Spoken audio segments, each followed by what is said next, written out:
The barn smelled of dust, sweat, and old wood baked by a relentless sun. Lanterns hung from rough beams overhead, their flames trembling as if they, too, felt the unease in the room. Boots shuffled across the wooden floor. Men who had spent their lives bargaining over cattle and horses stood unusually quiet, hats pulled low, eyes avoiding the stage. She stood there alone. The platform beneath her feet felt unsteady, though it was nailed firm. A plain cotton dress brushed against her ankles, freshly washed but faded from years of wear. Her hands were clasped tightly in front of her, fingers laced together to stop their trembling. She kept her chin lifted, though her heart pounded so loudly she was sure everyone could hear it. A wooden sign hung beside her, the letters painted in bold black strokes. Half price. The auctioneer cleared his throat, glancing at the crowd as though daring someone to challenge the silence. Healthy. Strong. Hard-working, he called out, forcing cheer into his voice. Half the usual starting bid. The words echoed, then fell flat. No one raised a hand. Whispers moved through the barn like a cold wind. She's bad luck. Didn't you hear about her pa? Whole farm burned to ash. Her stomach tightened. She had heard the whispers all her life. They followed her to church, to the market, even to the well when she fetched water. The fire that took her home had taken more than wood and grain. It had taken her father, her safety, and any kindness left in the town's eyes. The auctioneer tried again, louder this time. Half price. That's a bargain by any measure. A man in the front row shifted but didn't look up. Another coughed and stared at his boots. Even those who could clearly use the extra help pretended sudden fascination with the barn walls. Being unwanted was a sharp pain. Being feared was worse. She felt it in the way mothers pulled children closer. In the way conversations died when she walked past. In the heavy air pressing down on her now. Then the large barn doors creaked open. A gust of evening wind swept inside, carrying dust and the faint scent of sage. Every head turned. Slow, steady bootsteps broke the silence, echoing against the wooden planks. A lone cowboy entered, hat shadowing his eyes. He didn't glance at the sign. He didn't listen to the whispers. He looked straight at her. And after a long, heavy moment, he raised his hand. Ripple of shock moved through the barn so suddenly it felt like the whole building had shifted on its beams. Head snapped toward the raised hand. A few men even stepped back as if boldness itself were contagious. Silas Reed, someone muttered under his breath. The name carried weight. Silas Reed wasn't known for foolishness. He ran one of the largest ranches beyond the western ridge, land that had survived droughts and blizzards alike. He spoke little, worked hard, and answered to no man's gossip. If he feared anything, no one had ever seen it. The auctioneer blinked, caught between disbelief and relief. Your bidding, he asked carefully. Silas lowered his hand just enough to nod once. His voice, when it came, was calm and steady. Full price. The barn erupted in murmurs. She's marked. You'll regret it. Half price is already too much. Silas didn't so much as glance at them. His boots carried him a few steps closer to the stage. Dust clung to his coat from a long day's ride, and his hat cast a shadow over sharp, unreadable eyes. The auctioneer swallowed. Son, you heard me. She's half price. Silas's jaw tightened slightly. I heard you, he replied. I said full. The distinction settled heavily in the room. He wasn't taking advantage of the discount. He wasn't buying damaged goods at a bargain. He was making a statement. The gavel came down with a crack that seemed louder than any before it. Sold. The word echoed in her chest like a verdict. Silas approached the steps of the platform. For a moment, she wondered if this was the part where reality would turn cruel again, where his grip would be harsh, where his eyes would reveal doubt or superiority. Instead, he removed his gloves slowly, tucking them into his belt. He climbed the steps and stopped a respectful distance away. Up close, she could see the lines of weather and sun across his face, the steadiness in his expression. He held out his hand. Not grabbing. Not demanding. Offering. "You don't have to come," he said quietly, his voice low enough that only she could hear. "But if you do, you'll be treated fair. Same as anyone under my roof." No one had spoken to her like that in years. Not with choice. Not with dignity. Her throat tightened, and for a second she feared her legs might give out. The entire barn watched, waiting for disaster, for lightning to strike, for proof that the rumors were right. Instead, she slowly lifted her trembling hand and placed it in his.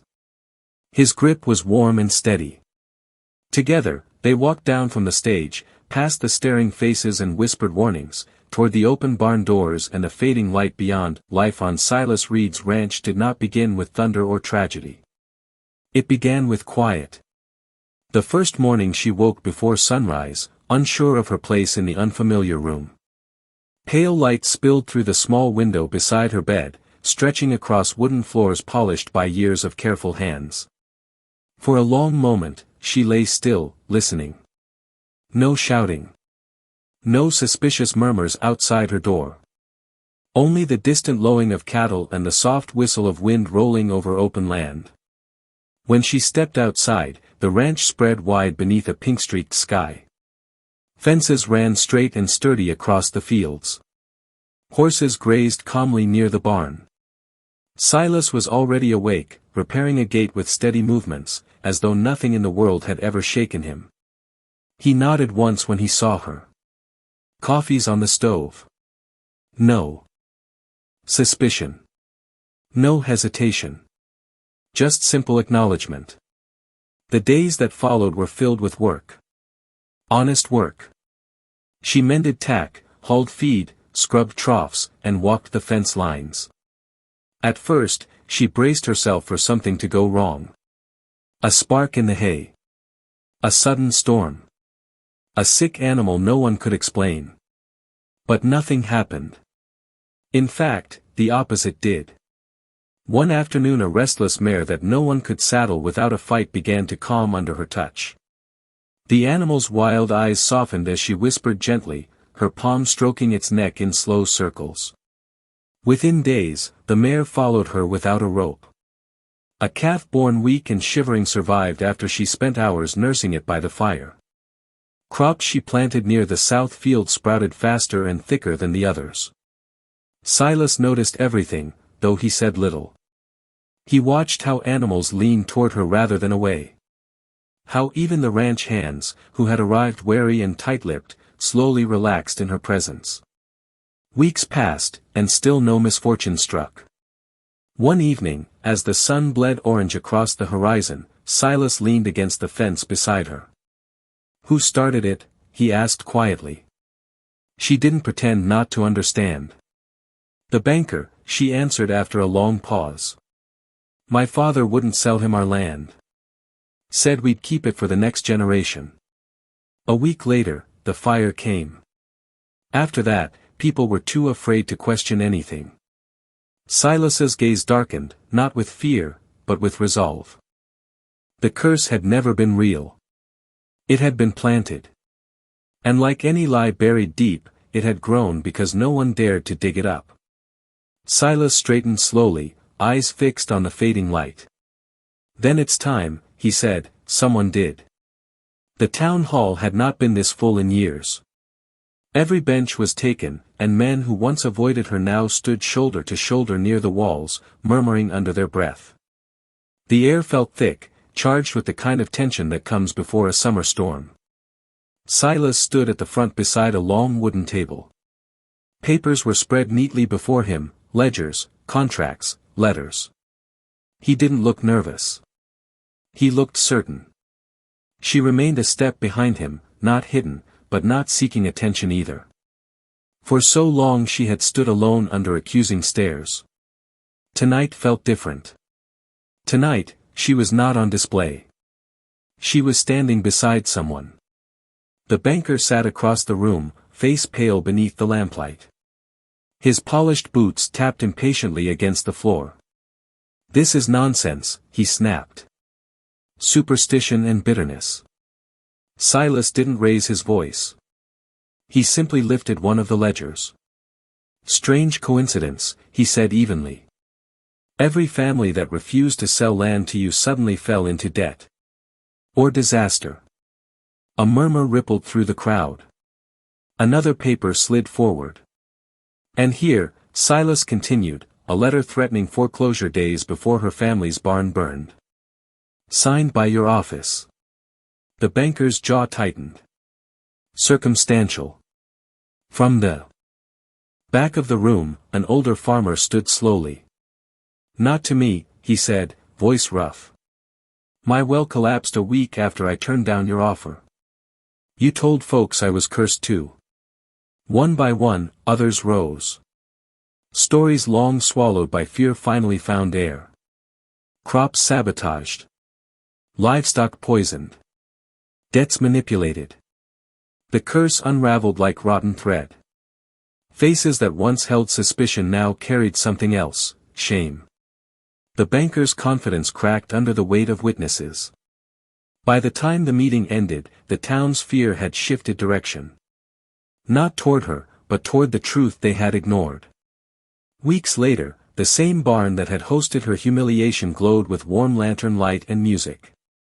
Tables were lined with food. Laughter bounced off wooden beams. It was a celebration, of cleared names, of reclaimed land, of courage found too late but welcomed all the same. She stood near the center of it, no sign nailed beside her, no whispers trailing her steps. The auctioneer approached with a sheepish smile. "Seems we misjudged value that night," he said lightly. Silas looked at her, eyes softer than she had ever seen. He reached for her hand, not claiming, not commanding. Asking.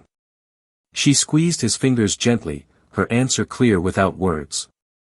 Because she had never been half price. She had never been for sale.